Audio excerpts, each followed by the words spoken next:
Budget friendly ആയിട്ടുള്ളൊരു semi party wear kurtis കണ്ടാലോ, കുറേ കളർ ഷെയ്ഡ്സിലേക്ക് നമ്മൾ അവൈലബിൾ ആക്കിയിട്ടുണ്ട്. 899 റേറ്റിലേക്കാട്ടോ.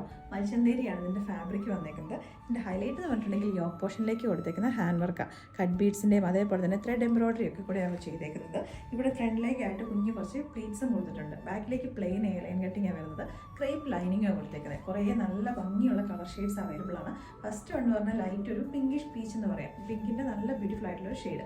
അപ്പോൾ ഇതിൻ്റെ വേറെ കുറേ കളേഴ്സും കൂടെ ഉണ്ട്, അത് കൂടെ കാണാം. നെക്സ്റ്റ് ഷെയ്ഡ് വന്നിരിക്കുന്നത് ഒരു മസ്റ്റർഡ് യെല്ലോ കളറിലേക്കാട്ടോ. അപ്പോൾ അതിന് കോമ്പിനേഷൻ ആയിട്ട് നല്ല ബ്യൂട്ടിഫുൾ ആയിട്ടുള്ള ഒരു റെഡിഷ് മെറൂൺ കളറിൽ ത്രെഡ്സ് വെച്ചിട്ട് എംബ്രോയിഡറി ചെയ്തേക്കുന്നത്. ഇവിടെ നെക്സ്റ്റ് ഷെയ്ഡ് വന്നിരിക്കുന്നത് ഓണിയൻ പിങ്കിനകത്തേക്ക് ഒരു ലാവൻഡറും കൂടെ ബ്ലെൻഡ് ചെയ്ത് വന്നിരിക്കുന്ന ഒരു ഷെയ്ഡ്.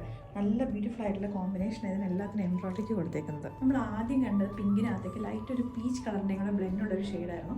ഇത് വന്നിരിക്കുന്നത് നമ്മുടെ ശരിക്കുള്ള ബേബി പിങ്ക് ഷെയ്ഡിലേക്ക്. അപ്പോൾ അതിന് കോമ്പിനേഷൻ ആയിട്ട് ലൈറ്റ് പിങ്കും നേവി ബ്ലൂ കളറിലേക്കൊക്കെയാണ് എംബ്രോയിഡറി യൂസ് ചെയ്തേക്കുന്നത്. ഇവിടെ ലാസ്റ്റ് ഷെയ്ഡ് വന്നിരിക്കുന്നത് നല്ല ബ്യൂട്ടിഫുൾ ആയിട്ടുള്ള ലാവൻഡർ കളറിലേക്കാട്ടോ. അതിനകത്ത് എല്ലാ ഷെയ്ഡ്സ് തന്നെ ഒന്നിനൊന്നിന് സൂപ്പർ ആയിട്ടുള്ള ഷെയ്ഡുകളാണ്. നല്ല ബ്യൂട്ടിഫുൾ ആയിട്ടുള്ള ഹാൻഡ് വർക്കുമാണ്. അപ്പോൾ ഇതിൻ്റെ പാറ്റേൺ എന്ന് പറഞ്ഞിട്ടുണ്ടെങ്കിൽ ബാക്കിലേക്ക് പ്ലെയിൻ എയർലൈനും ഫ്രണ്ടിലേക്കായിട്ട് കുറച്ച് പ്ലീറ്റ്സും. റെഡി ടു ഡിസ്പാച്ചിലേക്കുള്ള പ്രൊഡക്റ്റ് കൂടെയാണ്. അപ്പോൾ വേഗം തന്നെ ഓർഡേഴ്സ് പ്ലേസ് ചെയ്തോളാം.